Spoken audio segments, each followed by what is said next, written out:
Selamat siang, salam sejahtera bagi kita semua. Semoga pada hari ini dan seterusnya kita dalam keadaan sehat. Perkenalkan, saya Kurota Ayun, selaku calon mentor dari ANSA Academy yang pada kesempatan kali ini akan menyampaikan sedikit materi tentang PKM RE. Mungkin kalau dari teman-teman sudah sangat nggak asing lagi ya dengan PKM RE. PKM RE ini juga termasuk jenis PKM yang peminatnya cukup banyak, banyak banget malah. Bahkan di setiap jurusan, prodi atau apa, kalau ada pembukaan pengusulan program PKM ini pasti banyak yang PKM RE. PKM RE, kalau secara singkatnya sih pasti teman-teman mikirnya riset eksakta. Iya, benar. PKM RE itu memang riset eksakta. Berarti fokus risetnya itu di bidang eksak, di bidang sains. Lah, Kalau akhirnya aku udah misalkan, selesai, guys. Oh, guys, kalau semangat kita di sini. Tenang, guys. ada sedikit gangguan ya, kalau misalkan risetnya itu di bidang sosial, apa namanya? RS, Riset Sosial Humaniora. Beda lagi dengan RE. Jadi jangan sampai terbalik nih antara riset eksakta dan riset sosial humaniora. Sebenarnya kenapa sih kok harus ada PKM riset? Riset eksakta itu apa sih tujuannya? Mungkin kalau kita perhatikan, kita pikir-pikir, kita kan kuliah nih. Kuliah pasti ada kelas teori dan juga kelas praktikum.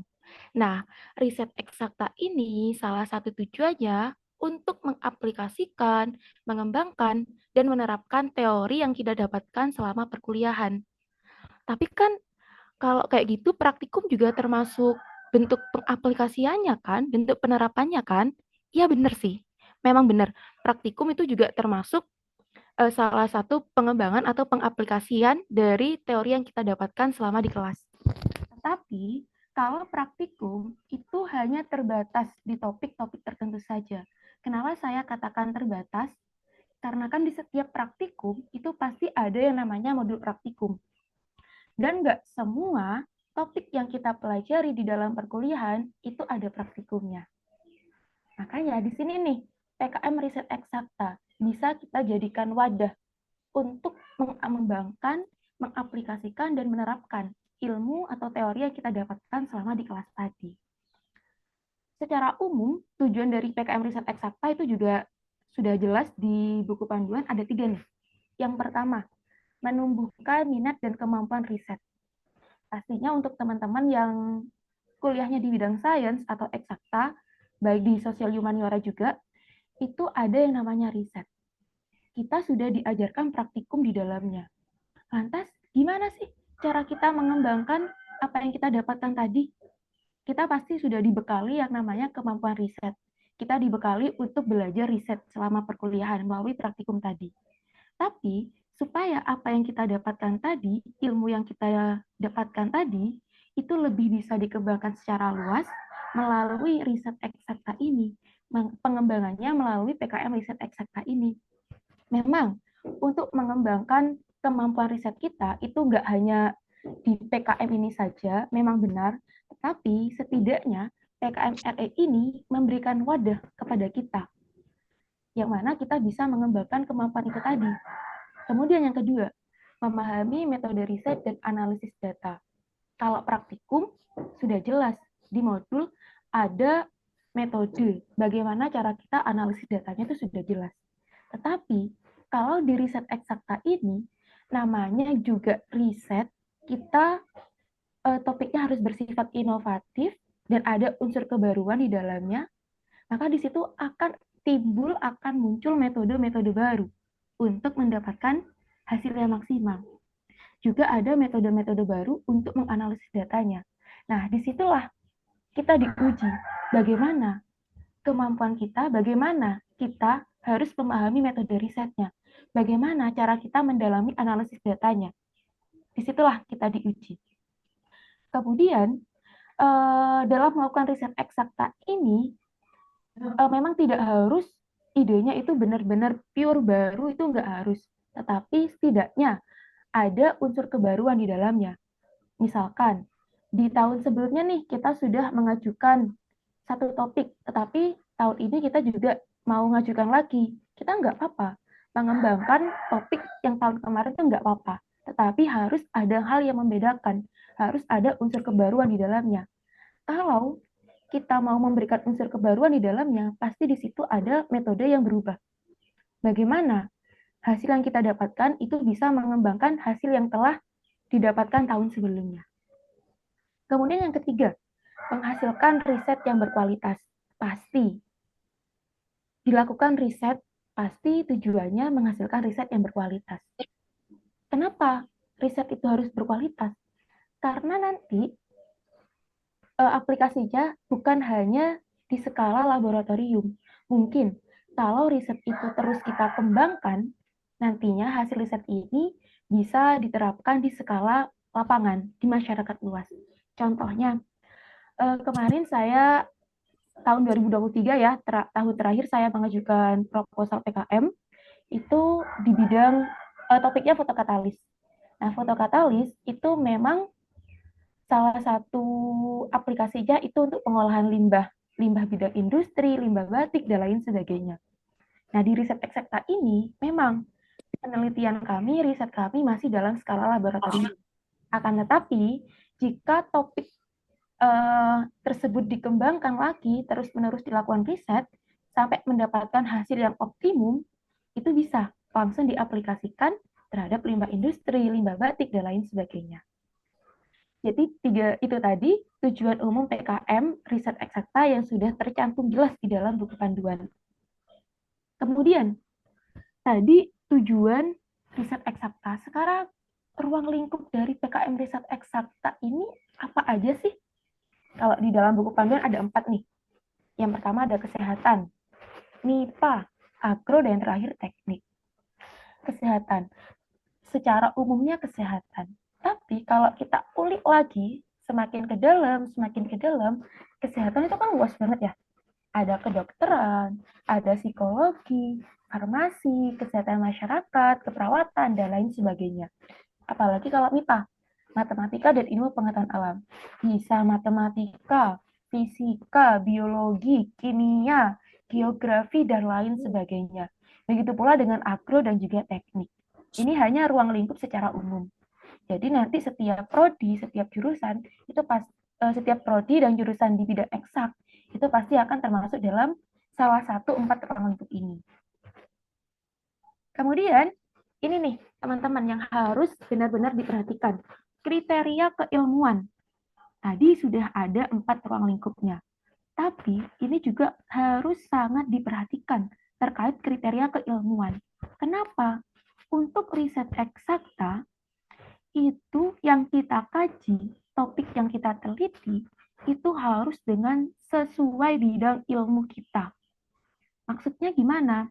Misalkan nih, kayak tadi, salah satu topik riset saya tentang fotokatalis. Fotokatalis itu kan dipelajari di jurusan fisika atau kimia. Nah, setidaknya dari 3 sampai 5 anggota PKM ini setidaknya ada salah satu anggota yang sesuai bidang ilmunya itu sesuai dengan topik risetnya. Dan sangat dianjurkan ketua dari timnya itu sesuai bidang ilmu. Kayak tadi saya fotokatalis. Jadi dari 5 anggota tim saya ini, ketua tim itu berasal dari program ilmu fisika atau kimia. Jadi nggak boleh nih topiknya fotokatalis, tapi nanti ketua timnya dari peternakan. Kan udah nggak ini ya, nggak sesuai bidang ilmu. Mungkin nggak tahu ya di peternakan itu belajar tentang fotokatalis atau enggak, itu saya nggak tahu. Tapi kalau dilihat dari bidang ilmunya saja itu sudah nggak sinkron, nggak sesuai. Kemudian yang kedua, kolaborasi antar bidang ilmu. Ini juga sangat dianjurkan. Kalau tadi topik PKM saya tentang fotokatalis, maka dalam tim saya itu berkolaborasi antara fisika dan kimia. Kenapa sih kok kolaborasi antar bidang ilmu ini sangat dianjurkan? Mungkin salah satu tujuannya ketika dalam satu bidang ilmu tersebut tidak terlalu dipelajari mungkin dari bidang ilmu yang lain bisa membantu. Kita lebih nyaman berdiskusinya, kita lebih nyaman untuk beradu pikiran, bertukar teori, sehingga riset yang kita hasilkan tersebut mendapatkan hasil yang maksimum, hasil yang berkualitas seperti tujuan PKM tadi. Kalau misalkan nggak sesuai nggak ada kolaborasi antar bidang ilmu gimana? Ya nggak apa-apa. Hukumnya nggak wajib kok kolaborasi antar ilmu ini, tetapi sangat dianjurkan. Yang wajib itu, yang pertama, sesuai bidang ilmu. Itu hukumnya wajib, fardu ain ya. Jangan ditawar lagi kalau riset eksakta. Dan ini lagi, kolaborasi antar angkatan, itu juga dianjurkan. Mungkin dari angkatan 2023 berkolaborasi dengan angkatan 2022 itu juga dianjurkan. Kalau misalkan nggak beda angkatan juga nggak apa-apa. Karena kan sifatnya hanya dianjurkan saja. Kemudian ini merupakan format utama dari proposal riset eksakta ya.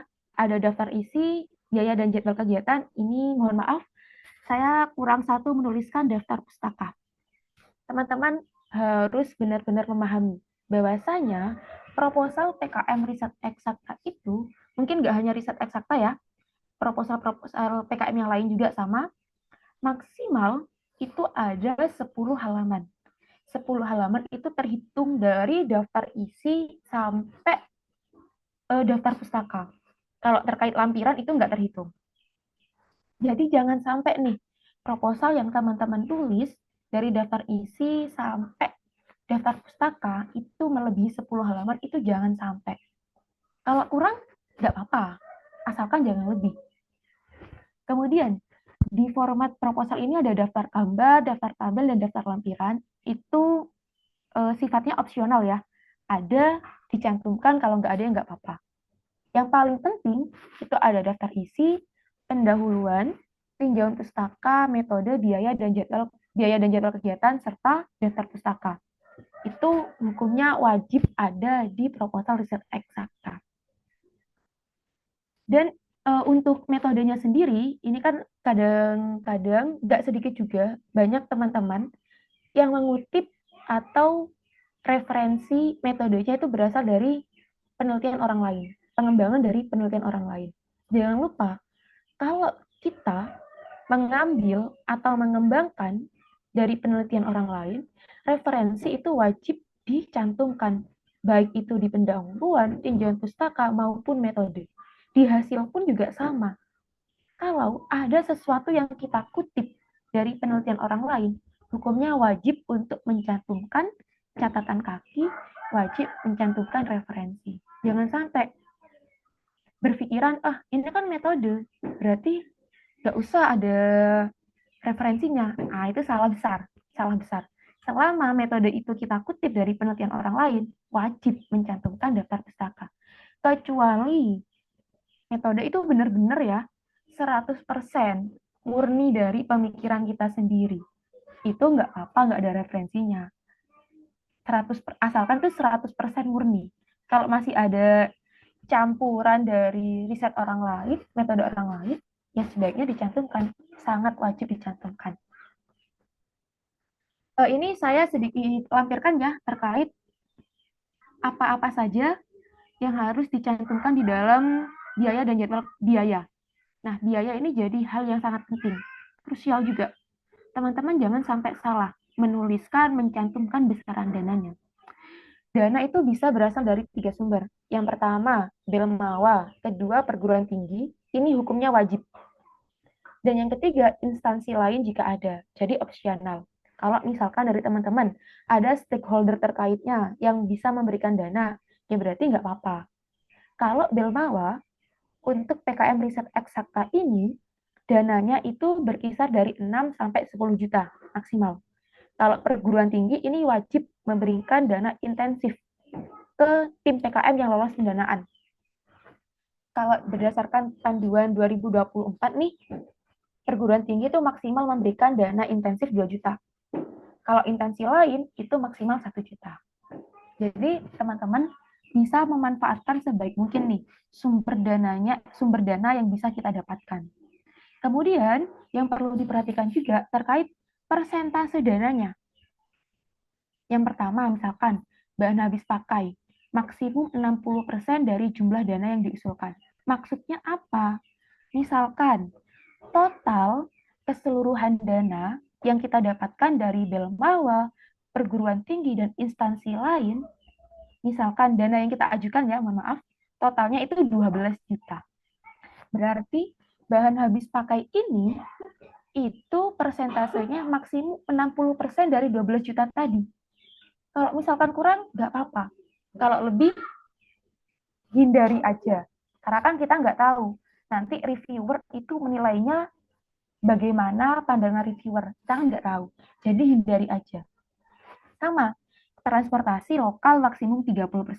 Berarti dana dari transportasi itu 30% dari 12 juta tadi.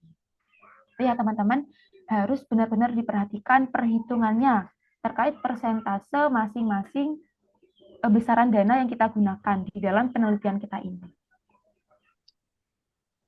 Kemudian luaran PKMRE. PKMRE itu ada 4 luaran. Yang pertama laporan kemajuan, laporan akhir, artikel ilmiah, dan akun media sosial. Kalau laporan kemajuan ini itu berisi kegiatan-kegiatan yang kita lakukan selama riset. Apa kemajuan yang kita dapatkan? Apa yang belum kita lakukan di riset ini? Itu adalah laporan kemajuan. Kalau laporan akhir, itu merupakan laporan tahap akhir sudah. Riset kita sudah selesai, itu dikemas dalam laporan akhir. Yang ketiga ada artikel ilmiah. Artikel ilmiah ini hukumnya sangat wajib dan harus submit. Semua 4 luaran ini itu hukumnya wajib submit di Simbel Mawar. Ini ada sedikit cerita ya, pengalaman dari kakak tingkat saya. Beliau itu juga lolos pendanaan PKM Riset Eksakta, akan tetapi saat proses submit artikel ilmiah, itu beliau salah persepsi. Dipikir artikel ilmiahnya itu tidak disubmit di Simbel Mawa, asalkan submit di suatu jurnal, kayak gitu. Nah, akhirnya dari kesalahan tersebut, kakak tingkat saya tuh gagal untuk melaju ke babak timnas. Gitu. Jadi teman-teman, apapun peraturan, apapun yang dicantumkan dalam buku panduan, itu harus benar-benar diikuti. Terkait laporan kemajuan, laporan akhir, artikel ilmiah, dan lain sebagainya. Dan terakhir, luarannya ada akun media sosial.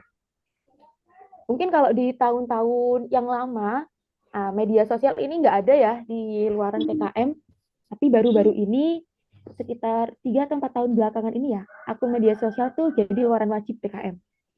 Jadi teman-teman bisa akun media sosialnya itu berupa Instagram, YouTube, Facebook, Twitter, TikTok, dan lain sebagainya. Nggak harus semua akun media sosial kita punya ya, satu aja itu cukup buat mengunggah konten-konten yang berkaitan dengan riset kita. Itu juga ada ketentuannya, apa saja yang harus kita unggah di akun media sosial terkait konten riset kita. Itu ada ketentuannya di buku panduan. Kemudian ada alur PKMRE. Nah, alur PKMRE ini panjang ya. Yang pertama ada penilaian proposal. Kalau penilaian proposal ini ada 2 mekanisme atau ada 2 tahapan, yaitu ada seleksi administratif dan juga seleksi substansi. Kalau seleksi administratif itu berkaitan dengan persyaratan administratif yang bersifat wajib, misalkan ada tanggal, bulan, kemudian tanda tangan pengusul, dan lain sebagainya. Juga ada kesesuaian format dan juga kesesuaian program yang diajukan dengan bidang PKM yang dipilih. Jadi teman-teman, seleksi administratif, kesesuaian format, itu jangan dianggap remeh. Itu sebagai pintu awal kita untuk bisa melaju ke babak berikutnya.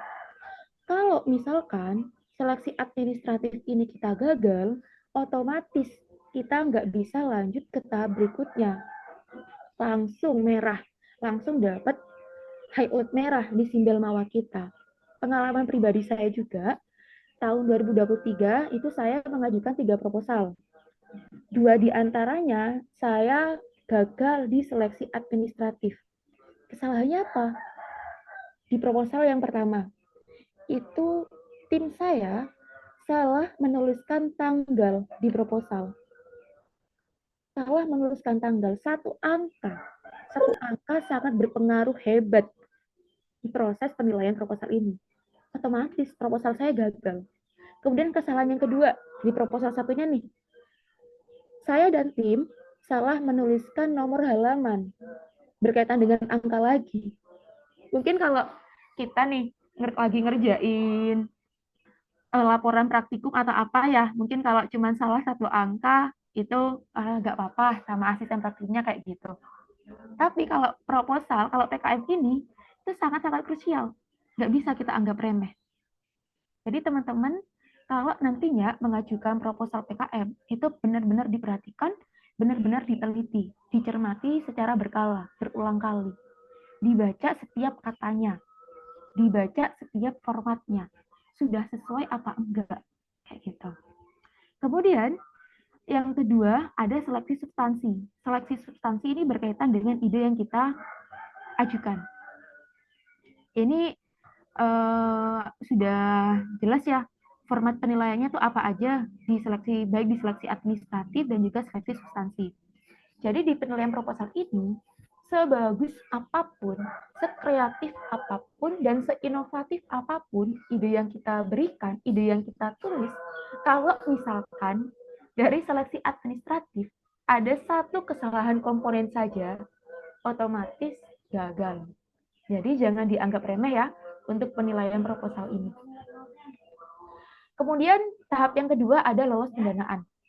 Kalau proposal kita sudah lolos tahap 1 dan tahap 2, itu kita bisa lolos pendanaan.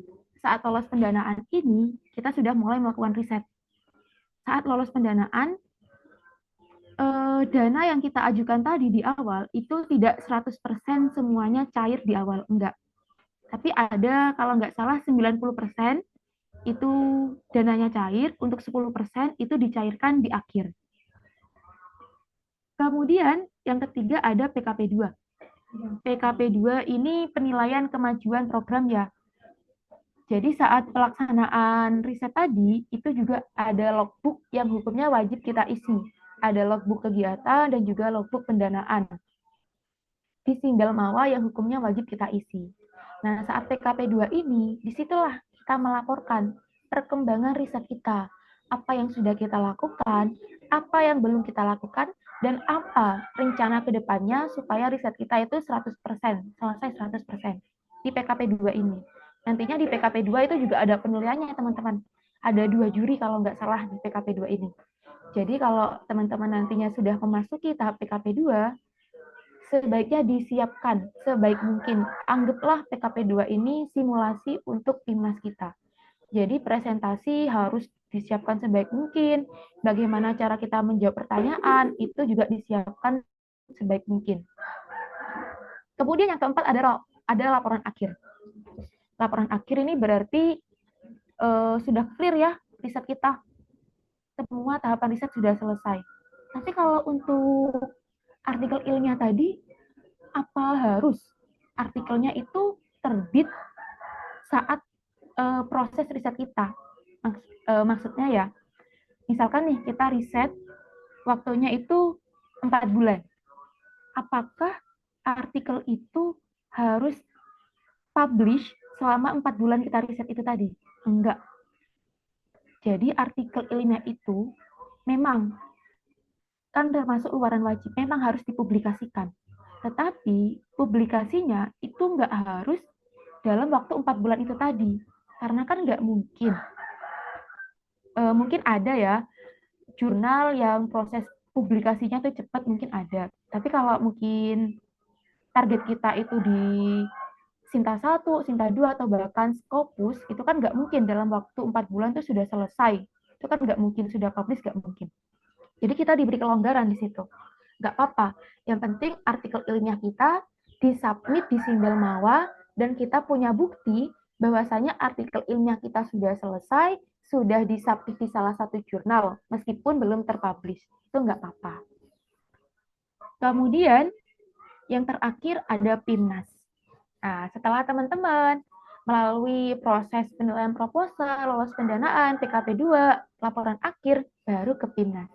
Sebenarnya, kalau berdasarkan pengalaman pribadi saya, Pengumuman lolos PIMNAS itu diumumkan sebelum kita unggah laporan akhir.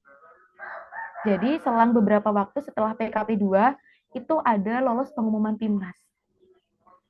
Baru setelah lolos pengumuman PIMNAS, itu semua tim PKM, baik yang lolos atau tidak lolos PIMNAS, itu wajib mengunggah laporan akhir.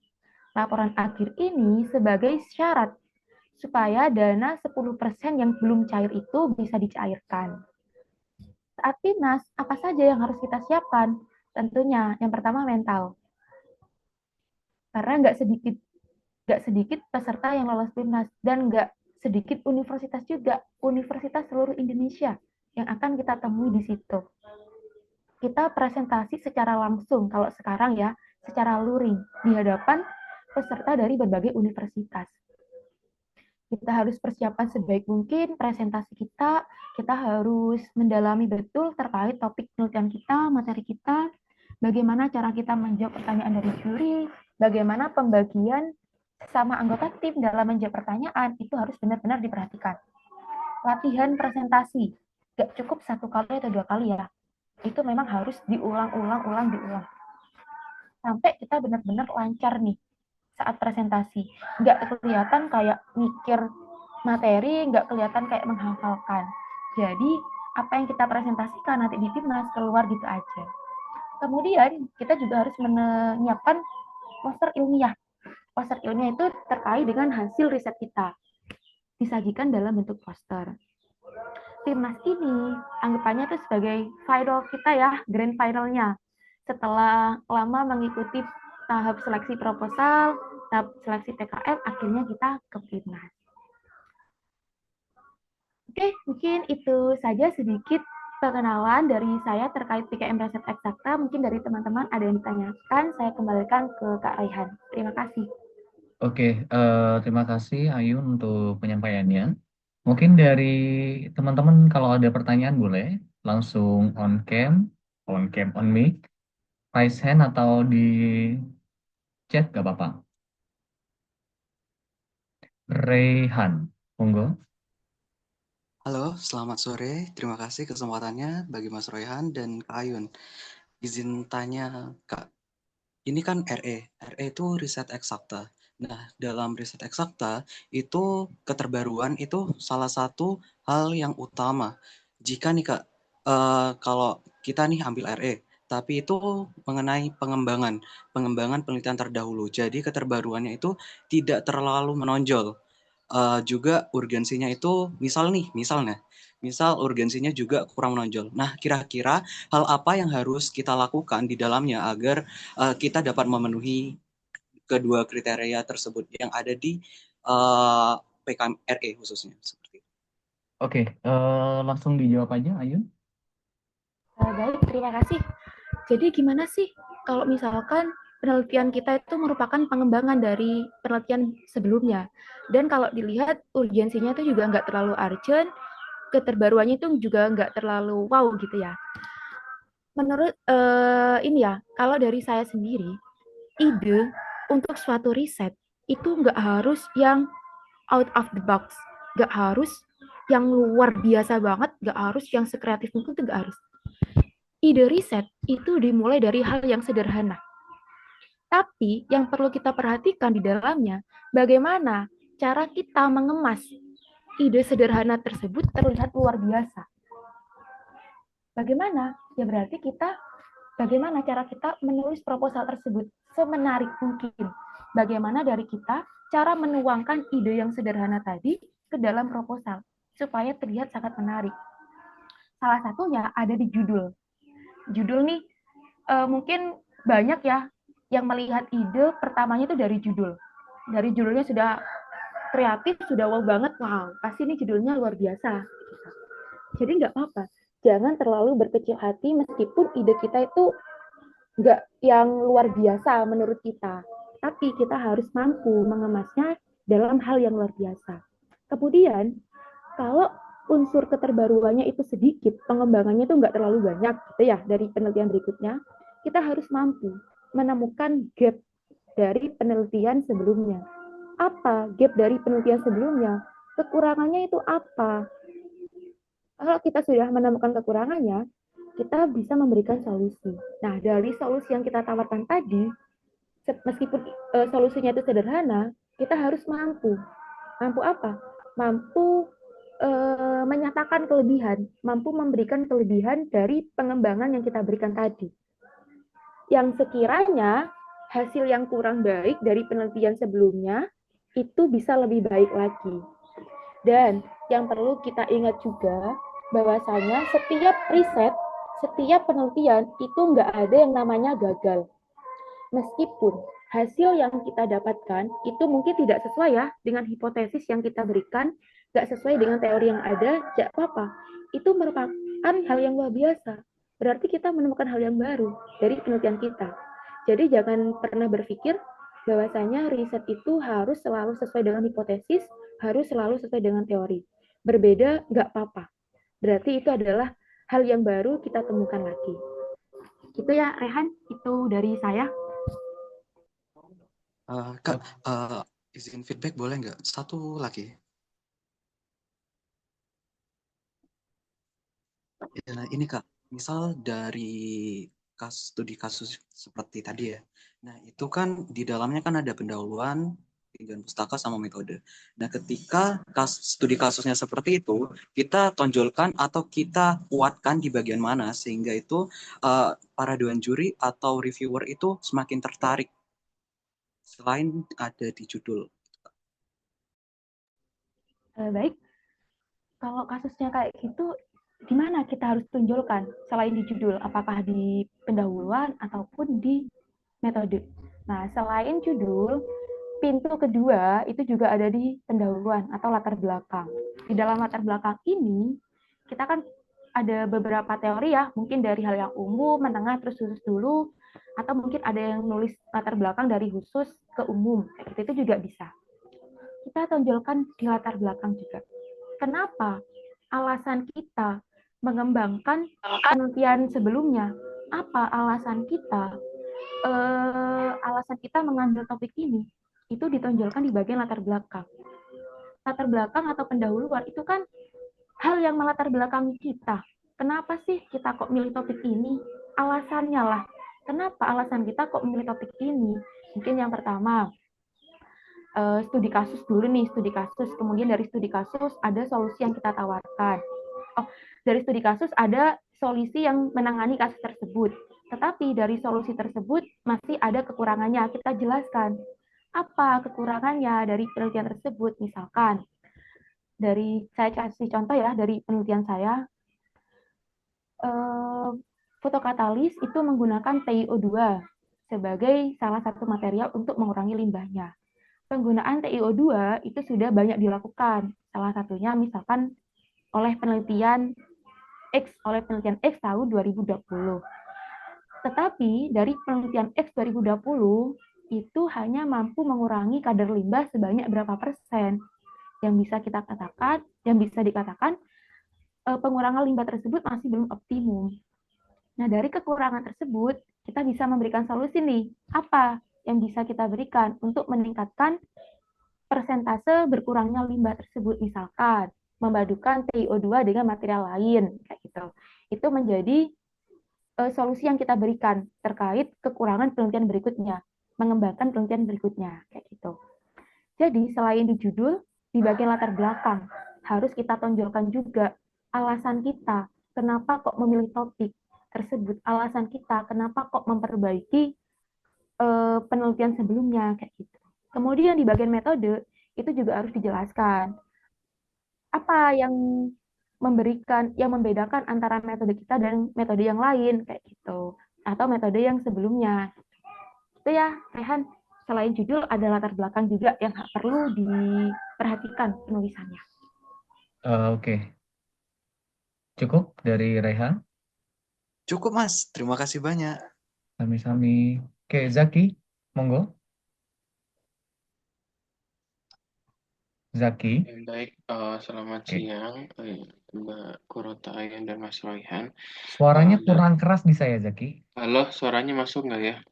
Oke. Oke, jadi untuk PKM RE ini saya melihat banyak ide-ide yang luar biasa ya mungkin dari setiap tahunnya dan juga ide-ide yang mungkin ada sedikit kemiripan gitu dari setiap tahunnya gitu. Misalkan di bagian teknologi yang sering ya, tadi bidang katalis, di bidang biogas, di bidang energi, misalkan energi listrik kayak gitu, atau misalkan material kayak gitu. Nah, dari judul itu gitu, kira-kira menurut Mbak Kurota Ayun, eh, spesifik aja sih, salah satu aja topik katalis gitu ya, yang tadi dijelaskan. Nah, itu kira-kira dari topik katalis ini, kira-kira kalau misalkan di tahun 2024 sudah ada nih, nah kita mau katalis juga nih 2025 gitu. Nah, kira-kira sama seperti yang juga disampaikan, novelty ya, sama kebutuhan riset, maksudnya riset PKMR ini ya, untuk dengan tema katalis itu, supaya lolos itu apa sih gitu. Maksud aku lebih ke novelty sama kebutuhan risetnya gitu loh. Karena memang katalis ini kan sangat luas dan juga memang apa ya istilahnya pesaing ya judul dengan mirip katalis gitu mungkin dengan bahan baku atau target reaksi yang seperti apa gitu. Pesaingnya kan banyak nih sehingga kita bisa bersaing dengan judul yang mirip gitu dengan sama-sama topiknya katalis kira-kira bagaimana ya. Oke, dan langsung dijawab Ayun. Oke, baik. Jadi gimana kalau misalkan ada banyak kemiripan supaya kita bisa bersaing nih dengan topik-topik yang sama, katalis contohnya. Saya contohkan lagi ya, di topik penelitian saya yang katalis tadi, TiO2 itu banyak yang menggunakan TiO2 sebagai katalis. Memadukan material dengan TiO2 sebagai katalis itu juga banyak. Bisa pakai karbon aktif sebagai material pengembannya, bisa pakai nitrogen sebagai dopingnya, dan lain sebagainya. Saya contohkan, di penelitian saya, itu sederhana sebenarnya idenya. TiO2. TiO2 untuk mereduksi, untuk mengurangi kadar limbah industri, kayak gitu. Tapi, apa yang membedakan dari penelitian saya dengan penelitian yang lain? Yaitu, menambahkan material ampas kopi.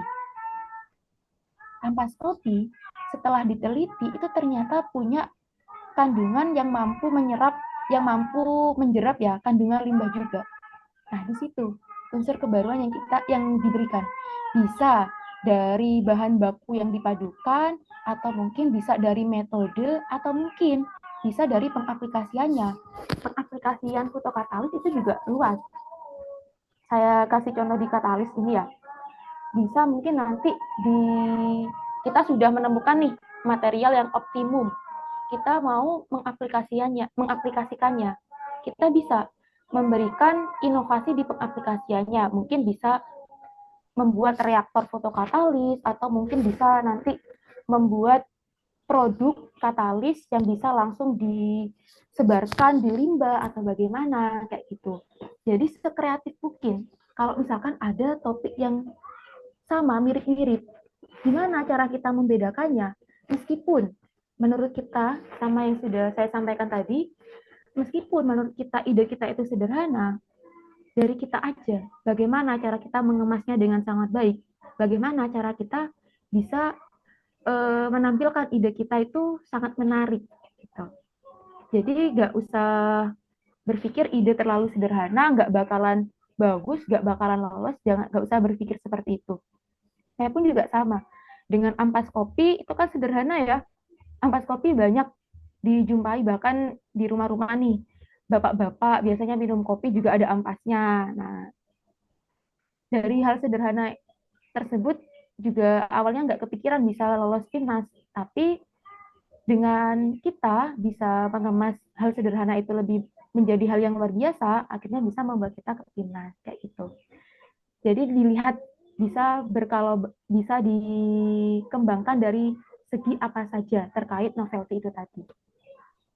Itu dari saya. Izin bertanya lanjutannya ya. Berarti kan memang saya lihat banyak judul-judul yang memanfaatkan limbah kayak gitu ya pada mungkin proses reaksi dan lain sebagainya. Menurut saya itu kan bisa banyak yang di apa ya, yang novel itu kan bisa bahan baku, reaksi, dan mungkin produk akhir dan lain sebagainya gitu. Nah, kalau untuk katalis ini memanfaatkan kita memilihnya itu apakah cukup satu aja atau 2 sampai 3 gitu. Artinya sesuatu yang dibaru misal menggunakan bahan ini kayak gitu kan untuk reaksi yang memang dibutuhkan sekarang-sekarang gitu, hingga apa gitu. Artinya menambahkan satu variabel sebagai novelty atau dua atau seperti apa gitu. Kebayang nggak? Easy, langsung saja ya. Jadi nggak terbatas variabel yang kita tambahkan di dalamnya, unsur keterbaruan di dalamnya itu nggak terbatas. Boleh satu, dua, tiga, dan seterusnya tuh boleh. Bahkan kalau lebih dari satu tuh menurut saya lebih bagus ya. Banyak yang kita kembangkan supaya hasil tersebut bisa lebih maksimal kayak gitu. Jadi nggak terbatas, nggak ada batasan di dalamnya, nggak ada ketentuan, karena kan riset itu luas. Apa yang mau kita riset itu luas, jadi nggak ada batasan di dalamnya. Kayak gitu. Baik, makasih banyak, Bang. Oke, mungkin kalau ada pertanyaan lain, disilakan teman-teman. Kalau ada pertanyaan lain, kalau tak ada, kita cukupkan ya. Tak ada ke? Ya udah, berarti nggak ada. Oke, berarti terima kasih ya buat Ayun, buat materinya. Berarti kita lanjut ke, kalau mau closing nggak apa-apa, Ayun, closing dulu lupa. Saya tadi juga auto. Ya, terima kasih ya untuk teman-teman yang sudah menyempatkan waktunya untuk menghadiri acara micro teaching hari ini. Semoga kita bisa saling berbagi ilmu ya, tidak hanya di dalam forum hari ini, mungkin di kesempatan-kesempatan yang lain juga. Sekian dari saya. Wassalamualaikum warahmatullahi wabarakatuh. Waalaikumsalam warahmatullahi wabarakatuh. Terima kasih Ayun untuk materinya. Berarti kita lanjut. Kita